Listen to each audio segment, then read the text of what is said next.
Hallo und herzlich willkommen auf Veras Blockflöten-Kanal. Kannst du für uns nicht mal Schritt für Schritt zeigen, wie Jacob van Eyck seine Verzierungen gebastelt hat? Fragte mich Norman. Und Cornelia hat schon mal selbst die verschiedenen Modi, die Variationen, die van Eyck komponiert hatte, anschaulich untereinander geschrieben für das Stück Daphne. Ich wollte euch heute mal ein paar Beispiele zeigen aus dem Stück Prinz Robert Masco, über das ich ja schon ein Mitspielvideo für euch gemacht habe. Da zeige ich euch jetzt mal, wie van Eyck vorgegangen ist, um zu verzieren, sodass ihr selbst vielleicht dadurch Anregungen kommt, das auch mal zu probieren.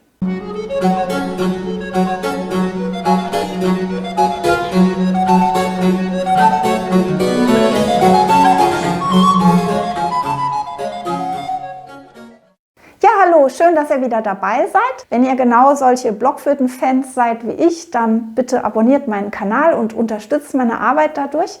Und falls ihr schon längst abonniert habt, vielen, vielen Dank.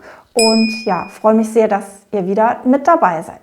Falls ihr das Video mit dem Stück verpasst haben solltet, dann verlinke ich euch das hier oben nochmal und auch unten im Infokasten unter dem Video. Da könnt ihr nochmal hingehen und dort ist unter dem Video auch ein Link, wo ihr gratis die Noten herunterladen könnt.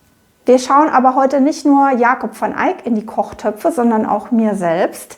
Wie ihr wisst, habe ich ja gerade ein Weihnachtslieder-Mitspielpaket herausgebracht, wo ich zu den gängigen Weihnachtsliedern, zu 20 davon, 50 Variationen komponiert habe, also insgesamt 70 Spielstücke und eigentlich dasselbe Prinzip verwendet habe, wie zum Beispiel Jacob van Eyck, nämlich die einfache Melodie zu verschönern und zu verzieren, indem ich ganz viele Noten hinzufüge und umspiele. Wir wollen aber erstmal bei van Eyck schauen und bevor wir jetzt alle möglichen Verzierungen analysieren, das würde viel zu lange dauern für dieses Video, habe ich mal eine typische Stelle herausgesucht, die man verzieren kann. Und die wollen wir uns mal anschauen, wie er das gemacht hat und später dann, wie ich das in dem Weihnachtsliederkurs gemacht habe. Und zwar nehmen wir mal eine Stelle mit einer Punktierung. Eine punktierte Note und danach eine Achtelnote. Das kommt gleich im Beginn der Melodie vor bei van Eyck. Und erstmal unverziert klingt das dann so.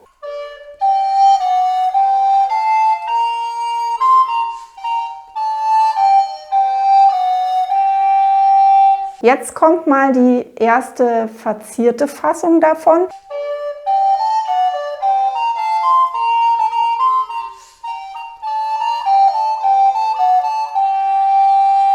Und jetzt müsst ihr achten auf die Stelle, wo die punktierte Note war.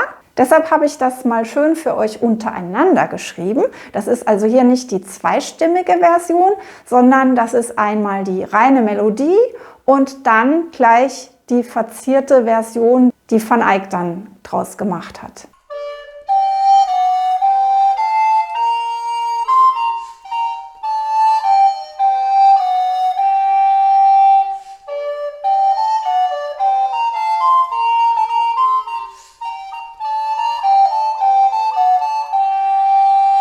Wie ihr also sehen könnt, ist aus dem punktierten B, aus dieser punktierten Viertelnote, sind jetzt 3 Noten geworden, nämlich 3 Achtelnoten, indem er von dem B aus einmal nach unten ausweicht und dann wieder zurück zum B geht.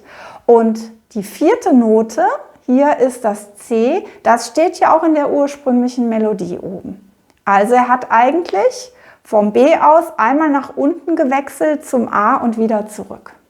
Er hätte das Ganze auch ohne Punktierung machen können. Also statt ja, di, da, di, dam, hätte er auch einfach schreiben können ja, da, da, dam. Das ist also sozusagen nochmal eine Verzierung in der Verzierung, dass hier nochmal so eine kleine Punktierung ist. Das Gleiche hat er gemacht, wenn wir mal weiterschauen. Nächstes Beispiel. Auch hier habe ich euch wieder einfach oben die Melodie reingeschrieben und unten die verzierte Version. So wie Cornelia das mit dem Stück Daphne gemacht hatte. Das hatte sie ja in den Kommentaren geschrieben.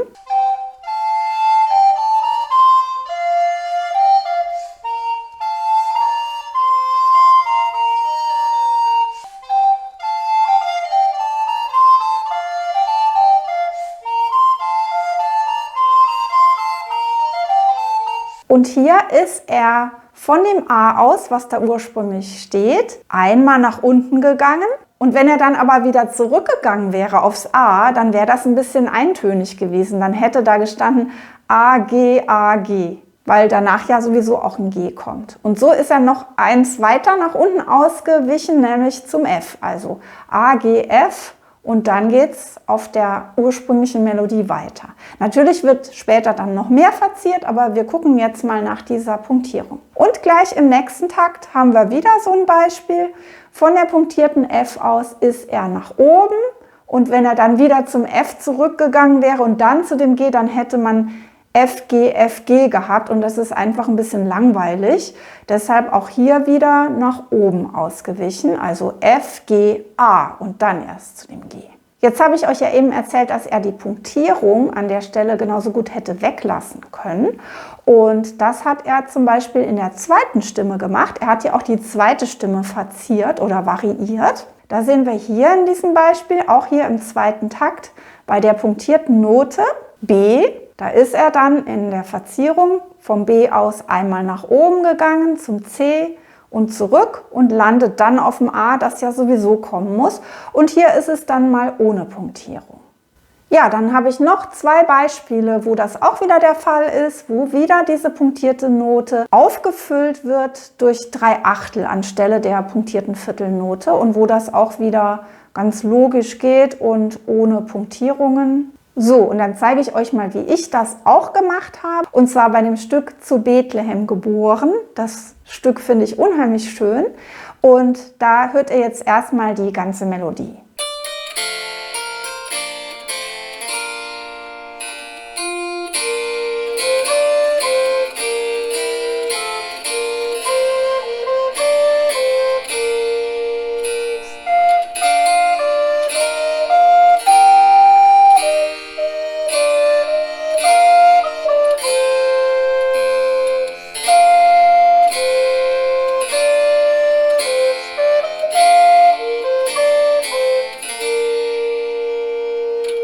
So, da hatten wir ja gleich am Anfang auch so eine punktierte Note.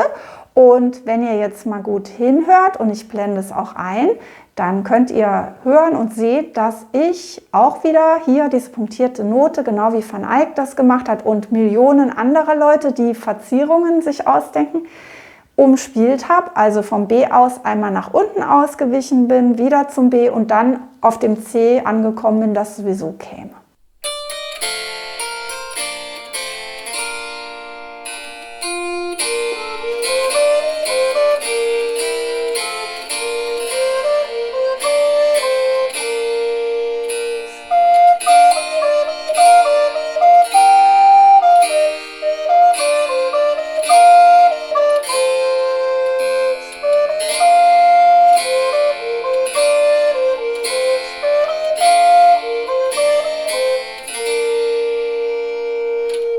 Und jetzt gibt es so eine Art Verschachtelung, die ich euch jetzt mal zeige.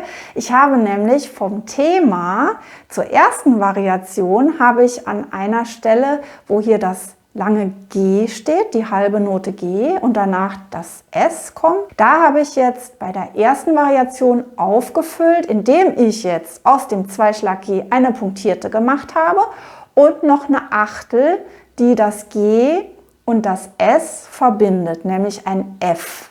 Und das könnt ihr mal hier hören.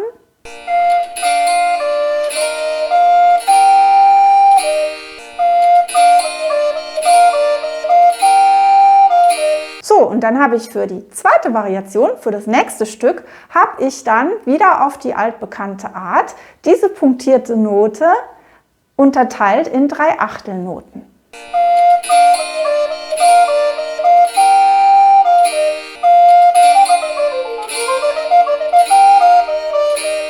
Ihr seht also, es gibt so ganz viele grundsätzliche Muster, die man immer wieder anwenden kann. Und jetzt keine Panik, ich zähle euch jetzt nicht alle Muster auf, das wäre auch viel zu viel. Geht mal lieber hin und probiert eine Art von Muster aus. Nehmt euch mal solche punktierten Noten mit einer nachfolgenden Achtel, die entweder nur einen Ton höher oder einen Ton tiefer ist. Und dann könnt ihr schon mal schön verzieren an diesen Stellen. Dieses schöne Weihnachtslied zu Bethlehem geboren, das könnt ihr mitspielen in meinem Weihnachts-Mitspielpaket.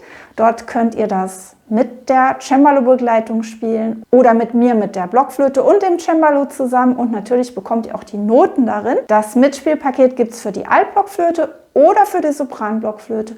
Und all das verlinke ich euch hier unten in der Infobox. Da steht meine Webseite angegeben und da könnt ihr alle meine Kurse und Mitspielpakete und Sonstiges sehen. Ich habe auch für euch die Noten bereitgestellt auf derselben Seite mit den Kursen. Die Noten von dem, was ich euch heute gezeigt habe. Also diese Gegenüberstellung von der einfachen Melodie mit der verzierten Version. Auch das könnt ihr euch gratis herunterladen. Auch auf meiner Webseite in der Abteilung Kurse. Da müsst ihr ganz nach unten scrollen und da seht ihr den gratis Noten-Download. Falls euch das Video gefallen hat, dann freue ich mich über einen Daumen hoch und bitte seid nächstes Mal wieder dabei. Ich würde mich freuen. Bis dahin. Tschüss!